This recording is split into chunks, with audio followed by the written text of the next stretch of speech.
Hi, my name is Jonas Auder from the University of Duisburg-Essen, and on behalf of my colleagues Uwe Grünefeld and Sven Meyer, I'm going to present our work, which is titled It Takes Two to Tango: Conflicts Between Users on the Reality-Virtuality Continuum and Their Bystanders. The core idea of our work can be illustrated with a simple example.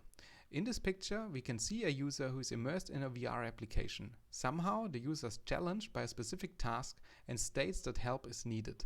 The bystander offers help to the VR user but does not see what is the issue. Because both persons do not share the same reality, we see several issues arising due to perception differences. To better understand these conflicts, we can look at the Reality-Virtuality Continuum, which was introduced by Milgram and Kishino in 1994. To recap, the continuum is spanning from the real environment, here on the left-hand side, to the purely virtual environment on the right-hand side. In between, we see every mix of the two extremes, which we call mixed reality. When we go back to the previously introduced example, we can classify the position of the bystander on the continuum to be in the real world, here the yellow dot, and the position of the VR user in some form of immersive VR, here the purple dot. When the bystander starts to engage with the VR user, we can talk about cross-reality interaction. To better understand this interaction and problems that arise from it, we conducted a literature review. We started our systematic review by looking at relevant papers from the last 5 years and considered 5 relevant conferences and the keywords listed here.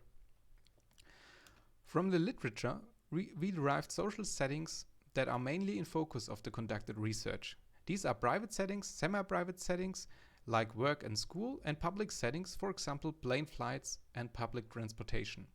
In private settings, the VR user and bystanders know each other, for example when a group of friends plays a VR game. The fact that all persons know each other has an influence on their interaction while being immersed in such games. In semi-private settings, for example at work, the likelihood that people know each other is very high. Users that are immersed in a virtual environment do not have to expect negative influences from the real world. When collaboration is needed, cross-reality interaction is even desired. Public settings became more relevant as settings in which people experience digital realities. Here, users and bystanders likely do not know each other. If one uses virtual reality in public settings, it is difficult to judge who is around the user, and also immersion could be lessened due to external interruptions. Still, here there are various use cases like improving travel experience on long distant flights. While we are studying scenarios from related work, we derived 3 different research scenarios in which the relationship between users and bystanders differ. Through isolated experience, users can detach from the real world. For example, in a noisy office environment, with a lot of visual elements causing distractions, a virtual environment may be a good idea to isolate from these negative influences. Still, bystanders might cross the area of the VR user. Sometimes it is desired that the bystanders are included. That, for example, can be accomplished using a cave environment, attaching displays to the HMD, or using bystanders to provide haptic feedback, which enriches the virtual application experience. Bystanders could also be included to foster collaboration. For example, if a user is solving a task in virtual reality, a bystander could be included to the experience to help the user. A more playful scenario would be a virtual reality game in which a VR user and a bystander are involved in the same activity. To more formally classify the previously introduced scenarios, we can use the Reality-Virtuality Continuum.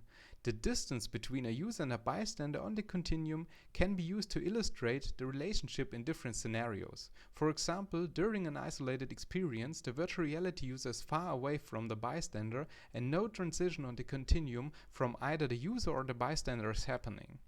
When we include the bystander into the virtual experience, there is a unidirectional transition which brings the bystander closer to the user on the continuum, while during collaboration both the user and the bystander are transitioning towards each other.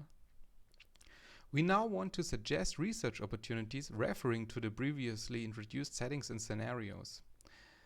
First generation VR and AR devices are designed for single user experiences, but designing devices that foster the interaction between user and bystanders can be of interest.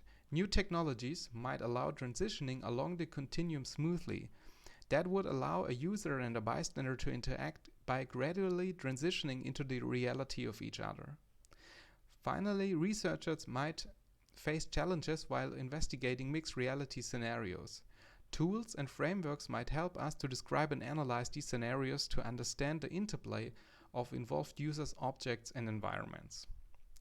We're looking forward to discuss these research opportunities with you during the workshop, and thank you for the attention.